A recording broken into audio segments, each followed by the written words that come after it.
So, Hadar Madhav, last class we had learned something about union, yeah, the operation union. So today we will be learning about intersection. Okay, interesting topic.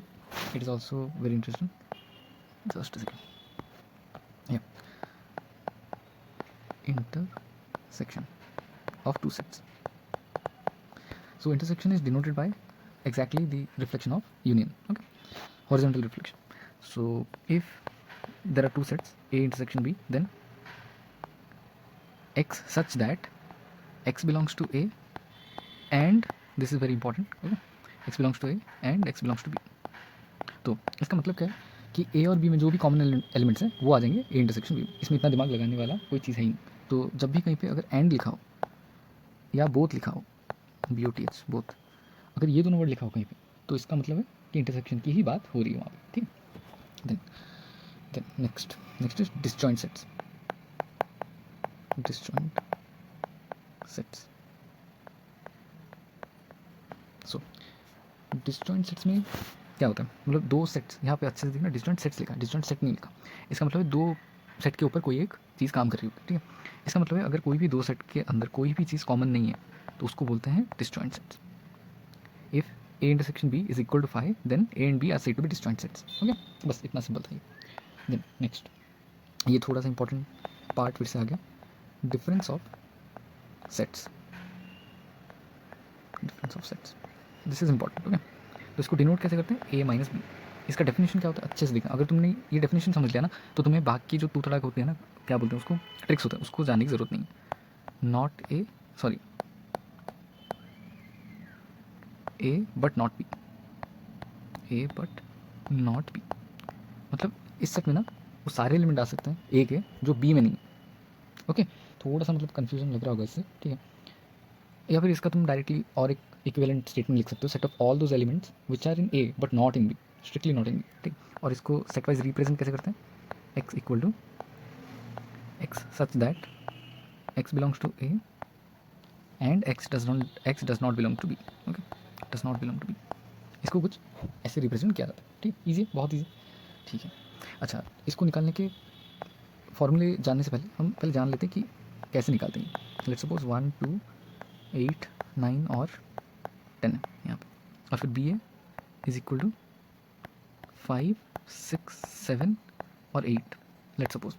तो ए minus B क्या होगा, तो मैंने क्या कहा था, वो सारे एलिमेंट आ जाएंगे ए में, जितने भी एलिमेंट सब आ जाएंगे, लेकिन जो बी में है, जो बी में है एलिमेंट वो नहीं आएंगे। इसका मतलब क्या है, 1 आ जाएगा, 1 बी में नहीं है इसलिए, 2 आ जाएगा, फिर 8 नहीं आएगा क्योंकि 8 बी में है, फिर 9 भी आ जाएगा और 10 भी आ जाएगा। ठीक, इसको सॉल्व करने का, अगर तुम्हें ये कन्फ्यूजन लगता है इसमें, तो इसको सॉल्व करने का और एक अच्छा मेथड है जो कि मैं क्या करता था। ठीक है, जब मेरे पास कोई अच्छी टीचर नहीं थी 12th के टाइम पे या 11th के टाइम पे, जो भी बोलो, तो उसको मैं कुछ ऐसा सॉल्व करता था कि जैसे मुझे अभी करना ए माइनस बी, तो कॉमन एलिमेंट कौन कौन से, 8 और 8, ये काट लेता था और ए में जितने एलिमेंट बचे वो लिख लेता था। ये एक मेथड है। ठीक है, दूसरा मेथड क्या है जो कि मैंने विद टाइम डेवलप किया है कि A minus B is equal to A minus A intersection B.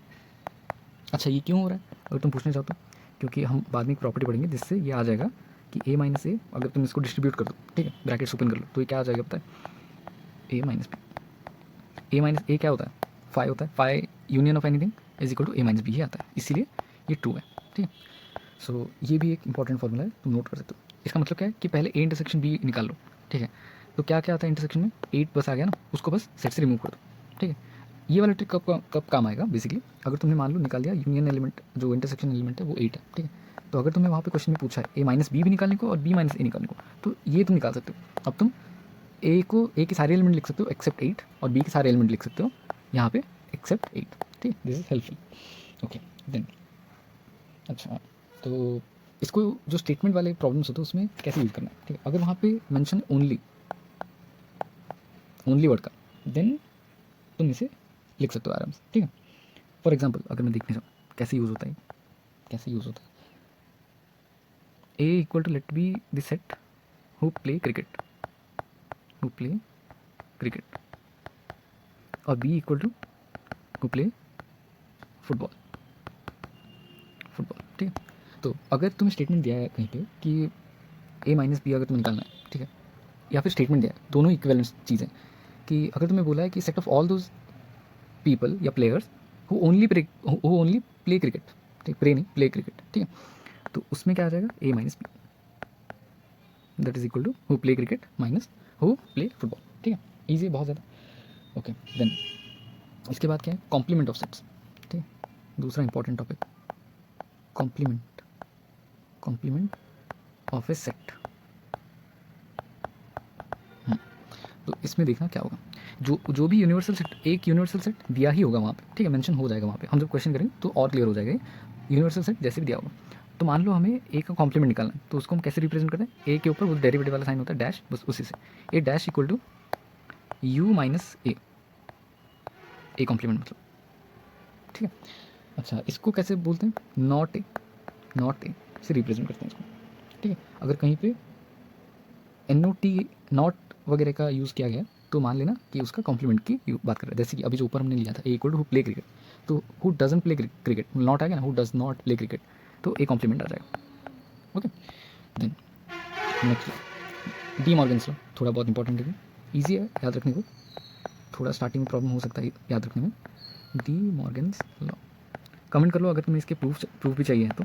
De Morgan law, तो पहला लॉ इसका क्या है कि अगर ए यूनियन बी है, उसका कॉम्प्लीमेंट अगर हमें निकालना है तो इसको हम दूसरे मेथड से भी निकाल सकते हैं, कैसे, is equal to A complement intersection B complement, second वही से ए इंटरसेक्शन बी का अगर कॉम्प्लीमेंट लेना है तो आ जाएगा A complement union B complement, बस ये जो डैश है जो सेट से उसके सर पे चढ़ा दो और फिर जो अंदर जो साइन है उसका ऑपोजिट वाला ले लो, बस खत्म, इतना ही याद रखने वाला ट्रिक यही है, ठीक है।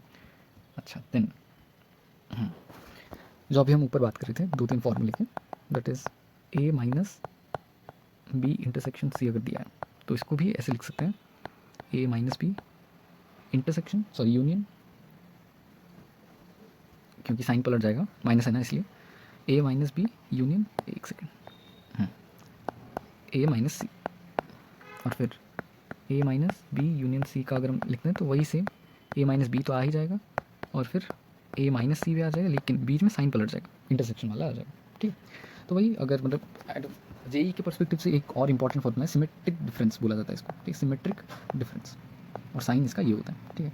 और ये इक्वल टू क्या होता है, A minus B union B minus A के, ठीक है। और इसको रिप्रेजेंट कैसे किया जाता है अगर तुम अच्छे से देखने जाओ तो, सही लिखा है ना मैंने फॉर्मूला, एक तो हाँ ठीक है फॉर्मूला, और इसका और एक फॉर्मूला भी, ए यूनियन बी से माइनस कर देना ए इंटरसेक्शन बी, जो भी कॉमन पार्ट है। और अगर तुम वेन डायग्राम से अगर देखने जाओ तो ये कौन सा एरिया रिप्रेजेंट करेगा, अगर ए और बी ये है तो लेट सपोज ये ए है और ये बी है, तो जो इंटरसेक्शन वाला पार्ट है उसको छोड़ के ये सब कुछ रिप्रेजेंट करेगा, ठीक है, इसको छोड़ के बीच वाले पार्ट को छोड़ के, तो वेन डायग्राम से इतना सब कुछ क्लियर होता है, ठीक है। देन नेक्स्ट, आज क्वेश्चन भी कराए जाएंगे लास्ट में eight the end of the lecture, so keep it. अच्छा, तो किसी सेट में अगर कुछ एलिमेंट है, अगर हमें काउंट करना कि कितने एलिमेंट है सेट में, तो उसका मतलब डिनोट कैसे करते हैं उसको, N of A is equal to number of elements in A, और इसको बोलते हैं cardinal number of A, cardinal number या ऑर्डर ऑफ ए सेट भी बोला जाता है इसको, ठीक है। कार्डिनल का स्पेलिंग ये है, कार्डिनल या ऑर्डर, बस इतना ही, ऑर्डर ऑफ ए सेट, ठीक है। Then number of elements in, ये थोड़ा सा इंपॉर्टेंट है, ठीक है। A union B equal to number of elements in A plus number of elements in B minus number of elements in A intersection B. अच्छा, ऐसा क्यों हो रहा है अगर तुम पूछने जाओ तो वेन डायग्राम से बहुत इजीली ये दिख जाएगा कि ऐसा क्यों होता है।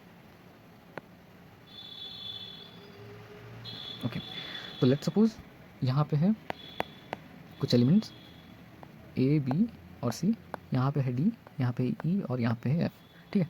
तो ए यूनियन बी में number of elements in A union B कितने, अच्छे से देखना, 1 2 3 4 5 6 एलिमेंट्स। तो अगर हम इसको लिखते हैं N of A plus N of B, तो क्या आता है, अच्छे से देखना, N of A equal to आ जाता है 4 और इसमें आ जाता है 3, ठीक है, which is 7, but this is not equal to 7, ठीक है। इसका मतलब क्या है कि हमने डी को 2 बार गिन लिया, तो इंटरसेक्शन में जो, तो एक बार माइनस करना पड़ेगा, तो उसी को बस लिखते हैं माइनस ए इंटरसेक्शन बी, बस एज सिंपल एज दैट, ठीक है। सो इसी फॉर्मूले से अभी जो फॉर्मूला मैंने जस्ट लिखा है यहाँ पे, एक सेकंड। अभी जो फॉर्मूला मैंने यहाँ पे लिखा है उसी फॉर्मूले की मदद से दूसरा वाला भी निकाला जा सकता है। ये इंपॉर्टेंट नहीं है, ये तुम डिराइव भी कर सकते हो एग्जाम हॉल में, ठीक है।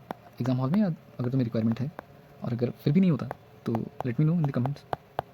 N of B plus N of C plus N of A B C का इंटरसेक्शन, ठीक है, minus N of A B minus A C और at the end B intersection C, बस इतना ही। अच्छा, थोड़ा लाइन ऑफ थिंकिंग इसमें मैं दे देता हूँ तुम्हें कि ये कैसे डिराइव कर सकते हो तुम, कि बी यूनियन सी या किसी भी इन दोनों में से किसी को भी, किसी भी पेयर को तुम एक डी सेट चूज़ कर लो। फॉर एग्जाम्पल एक सेकेंड, तो इनमें से किसी को भी डी सेट चूज़ कर सकते हो, ठीक है। तो क्या आ जाएगा, N of A union D. फिर जब तुम यहाँ पे उसको एक्सप्रेस करोगे, ठीक है, फिर से तुम्हें वही रिकरेंस फॉर्म मिल जाएगा जो कि हमने यहाँ पे लिखा था, इससे तुम्हें हेल्प मिल जाएगा, ठीक है। सो या तो इतना था अब तक का सारी चीज़, ठीक है। देन नेक्स्ट और एक इम्पॉर्टेंट नोट क्या है यहाँ पे कि अच्छे से देखना, ये ज़ीरो और ये जो सेट के अंदर 5 लिखा है are not empty sets, are not empty sets, ठीक है। और फिर n equal to natural number है, लिख लो यहाँ पे, नोटेशंस थोड़े से इंपॉर्टेंट है। w होल नंबर है, z इंटीजर्स है, q rational number, qc irrational number, real number, z positive, मतलब सारे पॉजिटिव इंटीजर आ जाएंगे, इसमें जीरो नहीं आएगा। You need to keep a note here, zero नहीं आएगा। क्यों, इसको पढ़ते कैसे, सेट ऑफ ऑल, अगर किसी भी सेट दिया है ना, कोई भी सेट दिया है और उस पर प्लस लिखा गया तो उसका मतलब क्या है कि उस सेट के सारे पॉजिटिव नंबर का कलेक्शन, ठीक है। और पॉजिटिव में जीरो नहीं आएगा, क्यों, zero is neither negative neither positive, okay. फिर वैसे ही R positive, Q positive and Q negative and all that goes on and on.